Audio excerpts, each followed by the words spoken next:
to wrap up very shortly, but we do have time for a few questions. First, we're going to have Mary Nelson come forward, though. And is that right, Mary? Now's the time. And give an appreciation to our speakers. My name is Jim Ott. I'm an English teacher here at Las Positas. So stick around if you can. We're going to introduce lunch very shortly. So don't leave until you get the directions. Mary is giving some thank yous to Leo Croche. We never really said their names fully. Leo Croche, Mickey Ganitch, and John Shirley. And of course, Brian Thompson. Thank you, Brian, for being here again.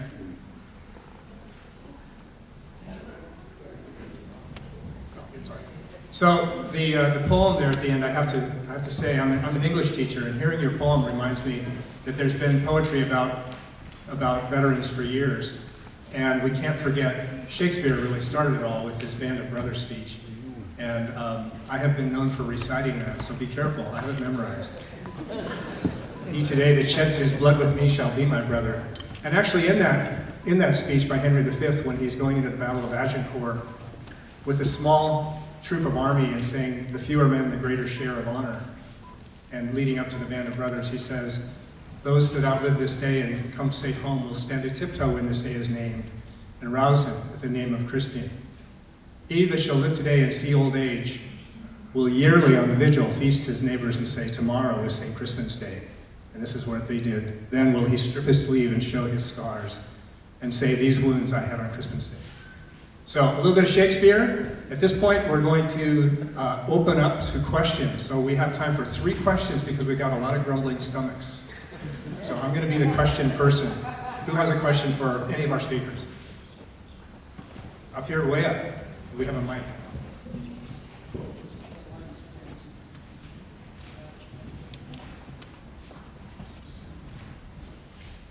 Hi, I'm Frankie.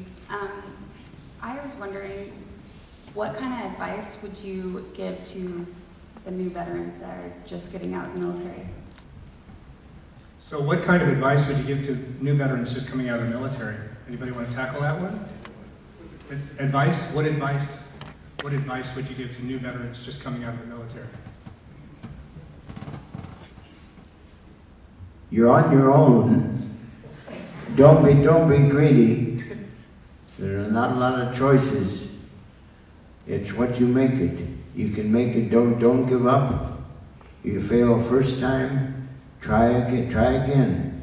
Learn by experience. You make a mistake first time, learn by that mistake here. The future is yours.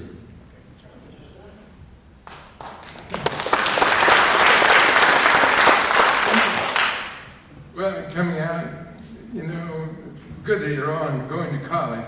Getting an education is so darn important. It may not always be easy, money and hard work and study, but gosh, it pays off. If you're well educated, you'll probably have a pretty good life. And be careful who you marry. Marry the right one.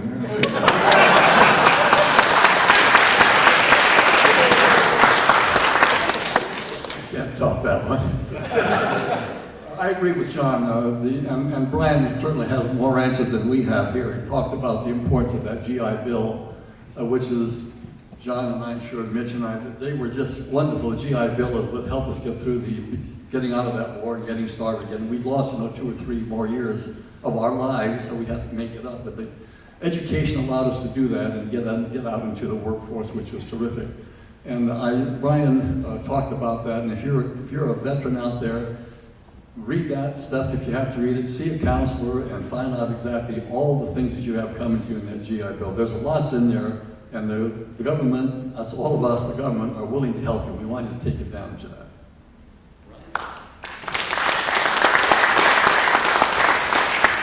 I'll just say I have several friends in D.C. We all work in D.C., work inside the Beltway. One's a Marine rifleman enlisted.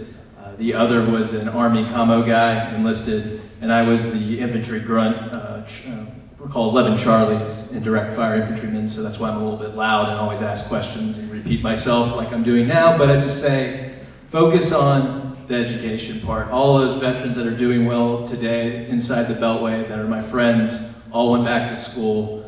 Many not just got their bachelor's degree, but you can look at the employment situation these days. A master's, a PhD is becoming very important to success, but also seek out mentors and seek out people within the community to support you. We all got each other's backs, and veterans from World War II to now are always there to help out. And again, it's so important to get that education.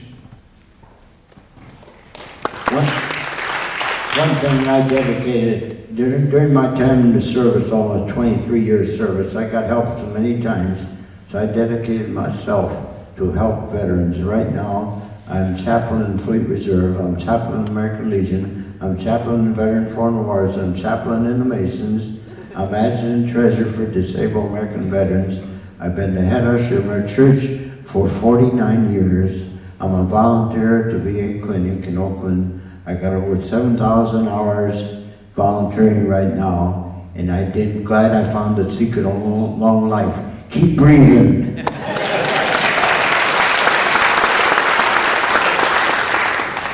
Wonder what Mickey does in his spare time. Sounds like you could marry someone today if they found the right person, right, John? Yeah. Okay.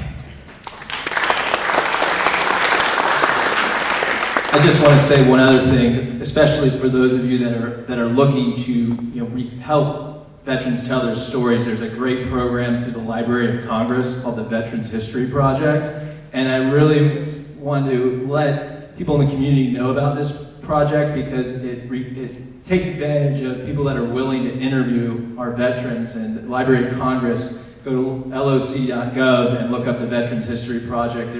There's ways and opportunities to interview veterans, record their stories, so it's in the historical record, because we need these stories to be shared with people in the community in this nation to learn more about what our veterans have gone through and what they've done for this country. I have found out in the schools, I talked to a lot of schools, a lot of clubs and all. I found out in the schools especially, the kids don't get any education about what really happened there. They don't even know what Pearl Harbor is. That's who you're fighting in World War II. And it's amazing there that I enjoy talking to the people because especially the kids, they're paying attention. They're listening. They're not looking out the window. They're listening what's happened, and they want to take pictures there, and they want questions there, and they're all enthused there. But I'm just proud that I can do it while I'm still young.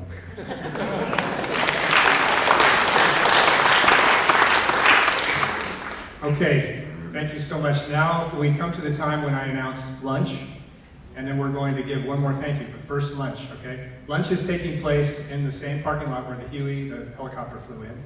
$5 if you're a non-veteran, a minimum of $5 if you'd like to donate more. It helps our programs here at Las Positas. If you're a veteran, we're going to go ahead and pay for lunch for you today for free.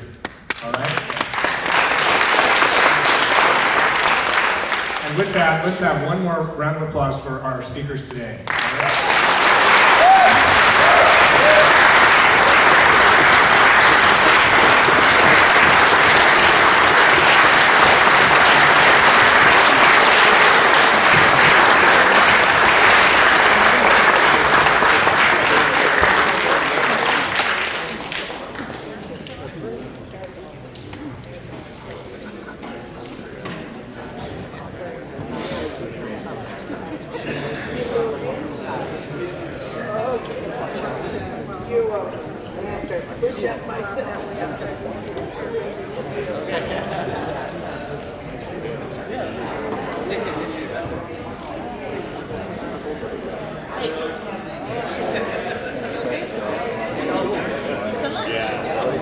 And open this up.